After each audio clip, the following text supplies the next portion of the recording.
Well, an air of distrust is evident among protesters here in the metro. Their general message: the U.S. military has no business getting involved in Iran. Fox 4's Sean McDowell takes us to Mill Creek Park in Kansas City, where many of those protesters leave no question about where they stand. Monday evening's protest inside Kansas City's Mill Creek Park draws a crowd of about 100 people to protest the weekend bombing of 3 Iranian nuclear sites. Some of these protesters also say they're unhappy because the Trump White House acted in this manner without consulting the U.S. Congress first. No more money for the empire's crime! Their signs and their statements convey what's on their minds.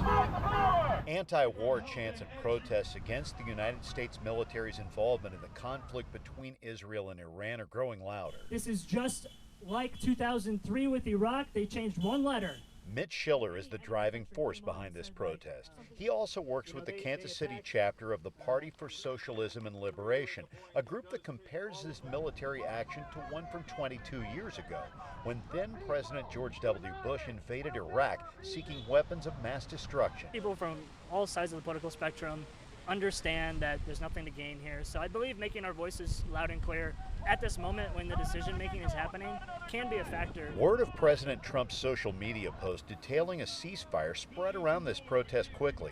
Many demonstrators say they don't trust the president, and this may merely be a chance for one side of the battle to retool and attack again, especially after the president's election campaign included a promise against involvement in overseas battle. There was lots of words spoken that haven't been followed through, and what's going on now is not what Americans voted for. If they want it, send their own children to go fight it. If that's what they want so bad, send your own children to go fight it, not ours. Many of these protesters also gathered last week to protest Israel's military aggression against Iran.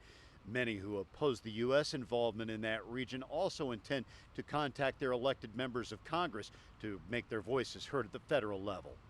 Sean McDowell, Fox 4, working for you. Once again, no confirmation yet about the ceasefire from either of those countries, and the strikes have continued tonight. Download the Fox 4 News app for the latest updates. You can scan that QR code on your screen or search Fox 4 in your app store.